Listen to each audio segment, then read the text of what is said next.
Hello, welcome welcome welcome. Happy independence day. ഇന്നത്തെ സ്വാതന്ത്ര്യദിനത്തിൽ നമ്മളൊക്കെ മറന്നുപോയ ഒരു വ്യക്തിയെ പരിചയപ്പെടുത്തി തരുന്നു. നമ്മളൊക്കെ ഓർക്കണം, ഒരു വേള പ്രാർത്ഥിക്കണം. പച്ചയായ കാര്യങ്ങൾ, കരിനിയമങ്ങളെക്കുറിച്ച്, സ്വാതന്ത്ര്യദിനത്തിലെ പച്ചയായ നഗ്ന സത്യങ്ങളെക്കുറിച്ച്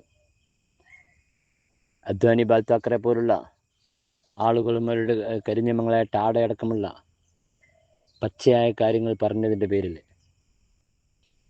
ഭീകരവാദി എന്ന് മുദ്രകുത്തി ഒരു പ്രവാസിയേക്കാളും ഏകദേശം ഒരു പതിറ്റാണ്ടോളം ജയിലറക്കുള്ളിൽ കഴിഞ്ഞ് യുവത്വം നഷ്ടപ്പെട്ട ഈ പാവം പണ്ഡിതനെ മറക്കരുത്. നാം ഒരു വേള പ്രാർത്ഥനയോടെ നമ്മൾ ഓർക്കണമെന്ന അപേക്ഷയോടെ എല്ലാവർക്കും സ്വാതന്ത്ര്യദിനാശംസകൾ. അനീഫ് കട്ടപ്പ.